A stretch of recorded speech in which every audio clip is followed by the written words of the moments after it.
Alana Laney Gwinner was a bright, ambitious 23-year-old woman from Fairfield, Ohio. Known for her kind heart, love of animals, and sharp mind, she was a student at Miami University, holding down 2 jobs and planning for a future in veterinary medicine. On the night of December 9, 1997, Laney was out with friends at Gilmore Lanes, a bowling alley in Fairfield. It was a typical outing. She bowled with friends, laughed, and enjoyed herself.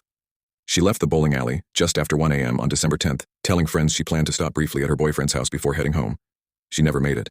The following day, her family became worried when she failed to show up for her job. Her father reported her missing, and a police investigation was immediately launched. Laney's disappearance sparked concern not just because of its suddenness, but because her behavior was out of character. She was dependable, cautious, and never the type to just vanish. Search efforts intensified over the following days and weeks. One puzzling detail was that her black, 1993 Honda Del Sol was also missing.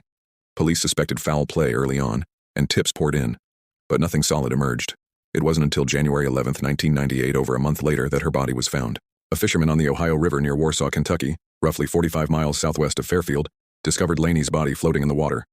The location was remote, and the current of the river suggested her body had traveled some distance.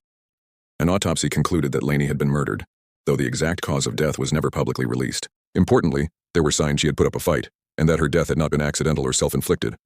Her car, however, has never been found. From the beginning, the case was frustrating for investigators.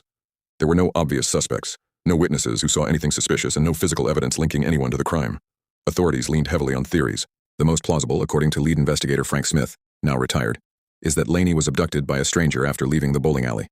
Detective Smith, who worked the case for years, believes Laney was targeted in a crime of opportunity, possibly by someone who followed her from the bowling alley, or encountered her somewhere along the route to her boyfriend's house. He suggested a potential motive involving a sexual obsession, pointing to Laney's attractiveness and the calculated disposal of her body.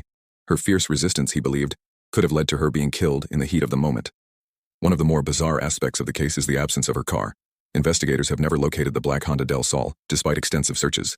The belief is that the killer disposed of it in a way that ensured it would never be found, possibly in deep water, or dismantled and destroyed. Police have followed numerous leads over the years, including tips that the car might be submerged in local lakes or rivers, but none have yielded results. In 2019, the case received renewed attention through an unlikely but heartening avenue: a high school class.